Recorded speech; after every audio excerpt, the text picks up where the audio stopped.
Revue de presse, une rentrée scolaire, un 18 mai, une première.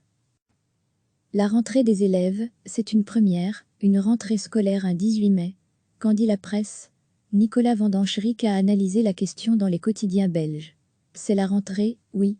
C'est la une de la dernière heure, qui ne manque de reprendre les questions que se posent bon nombre d'enseignants. A-t-on du matériel en suffisance? Quel est le véritable intérêt pédagogique de tout cela? Et quel sera, ce matin, le nombre d'absents? Autre titre, autre manière d'aborder les choses. Pour la Libre, cette rentrée se fera entre passion et appréhension.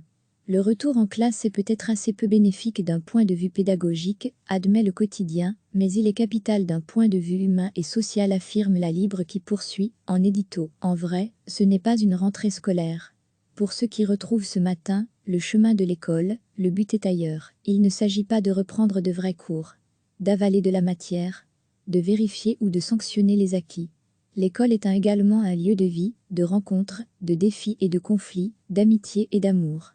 On y apprend à savoir oui, bien entendu, mais surtout, on y apprend à être. C'est là que naissent les projets et les audaces, là que se construisent les personnalités, que se forgent les caractères, que se confirment les talents. Alors la Libre plaide pour une chose, ce matin, ne transmettons pas nos peurs à nos enfants et nos ados. Offrons-leur notre confiance, confiance en eux, confiance en l'avenir, pour qu'ils apprennent à vivre, hors de la cellule familiale, avec le virus. Mais surtout, vivre entre eux. Pour eux, les profs, les instits, les directeurs et tout le reste du personnel enseignant, eux aussi rentrent à l'école ce lundi. À cela, le soir leur tire, ce matin un coup de chapeau. À eux, comme à bon nombre de métiers, qui paraissaient aller de soi, vous savez, ce genre de fonctions qui, en temps normal, passent inaperçues, et qui ont soudain pris une place essentielle, hier, les éboueurs, les infirmiers, les caissiers. C'est confinés que nous nous sommes souvenus de leur importance.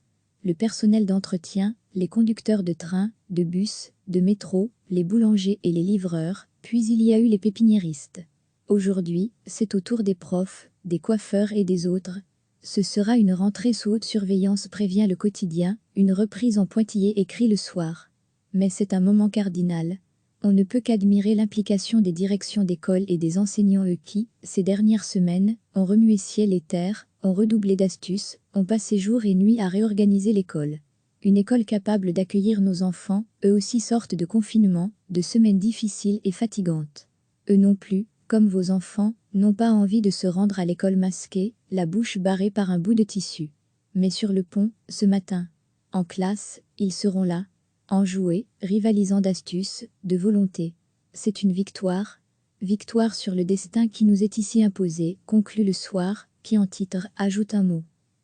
Chapeau. L'avenir s'interroge, lui, dans son édito sur les limites de l'action du gouvernement, jusqu'où fallait-il dicter les comportements? Oui, c'est la question que sous-tend cet édito. Ce dimanche, le gouvernement fédéral a annoncé que les grands-parents, qui ne font pas partie d'un groupe à risque, grands-parents de moins de 65 ans pourront garder leurs petits-enfants, mais sous condition. Pourquoi vouloir à tout prix décréter ce genre de choses? Pourquoi s'immiscer à ce point au niveau de la sphère privée? Pourquoi ne pas laisser le libre choix? Pour ces grands-parents, il s'agit de leur propre vie, de leur sphère privée, à eux, leur famille de décider en âme et conscience. À ce niveau, même en état d'urgence sanitaire, même si la sécurité reste la première de nos libertés, un État démocratique n'a pas à intervenir. C'est une première, une rentrée scolaire un 18 mai. Qu'en dit la presse? Nicolas Vandenschrick a analysé la question dans les quotidiens belges. La rentrée des élèves, c'est la rentrée, oui. C'est la une de la dernière heure, qui ne manque de reprendre les questions que se posent bon nombre d'enseignants. A-t-on du matériel en suffisance? Quel est le véritable intérêt pédagogique de tout cela? Et quel sera, ce matin, le nombre d'absents? Autre titre, autre manière d'aborder les choses. Pour la Libre, cette rentrée se fera entre passion et appréhension. Le retour en classe est peut-être assez peu bénéfique d'un point de vue pédagogique, admet le quotidien, mais il est capital d'un point de vue humain et social, affirme la Libre qui poursuit, en édito. En vrai, ce n'est pas une rentrée scolaire. Pour ceux qui retrouvent ce matin le chemin de l'école, le but est ailleurs. Il ne s'agit pas de reprendre de vrais cours, d'avaler de la matière, de vérifier ou de sanctionner les acquis. L'école est également un lieu de vie, de rencontres, de défis et de conflits, d'amitié et d'amour. On y apprend à savoir oui, bien entendu, mais surtout, on y apprend à être. C'est là que naissent les projets et les audaces, là que se construisent les personnalités, que se forgent les caractères, que se confirment les talents. Alors la libre plaide pour une chose, ce matin, ne transmettons pas nos peurs à nos enfants et nos ados. Offrons-leur notre confiance, confiance en eux, confiance en l'avenir, pour qu'ils apprennent à vivre, hors de la cellule familiale, avec le virus. Mais surtout, vivre entre eux, pour eux. De l'autre côté, la rentrée des enseignants, les profs, les instis, les directeurs et tout le reste du personnel enseignant, eux aussi rentrent à l'école ce lundi. À cela, le soir leur tire, ce matin un coup de chapeau. À eux, comme à bon nombre de métiers, qui paraissaient aller de soi, vous savez, ce genre de fonctions qui, en temps normal passent inaperçues, et qui ont soudain pris une place essentielle, hier, les éboueurs, les infirmiers, les caissiers. C'est confinés que nous nous sommes souvenus de leur importance. Le personnel d'entretien, les conducteurs de train, de bus, de métro, les boulangers et les livreurs, puis il y a eu les pépiniéristes.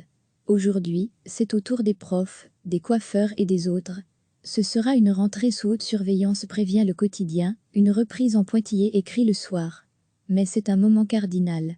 On ne peut qu'admirer l'implication des directions d'école et des enseignants eux qui, ces dernières semaines, ont remué ciel et terre, ont redoublé d'astuces, ont passé jour et nuit à réorganiser l'école. Une école capable d'accueillir nos enfants, eux aussi sortent de confinement, de semaines difficiles et fatigantes. Eux non plus, comme vos enfants, n'ont pas envie de se rendre à l'école masqués, la bouche barrée par un bout de tissu. Mais sur le pont, ce matin, en classe, ils seront là, enjoués, rivalisant d'astuces, de volonté. C'est une victoire. Victoire sur le destin qui nous est ici imposé, conclut le soir, qui en titre ajoute un mot. Chapeau. Jusqu'où fallait-il dicter les comportements ? L'avenir s'interroge, lui, dans son édito sur les limites de l'action du gouvernement. Jusqu'où fallait-il dicter les comportements ? Oui, c'est la question que sous-tend cet édito. Ce dimanche, le gouvernement fédéral a annoncé que les grands-parents, qui ne font pas partie d'un groupe à risque, grands-parents de moins de 65 ans pourront garder leurs petits-enfants, mais sous condition. Pourquoi vouloir à tout prix décréter ce genre de choses ? Pourquoi s'immiscer à ce point au niveau de la sphère privée ? Pourquoi ne pas laisser le libre choix ? Pour ces grands-parents, il s'agit de leur propre vie, de leur sphère privée, à eux, leur famille de décider en âme et conscience. À ce niveau, même en état d'urgence sanitaire, même si la sécurité reste la première de nos libertés, un État démocratique n'a pas à intervenir. Cliquez sur s'abonner pour recevoir les dernières nouvelles.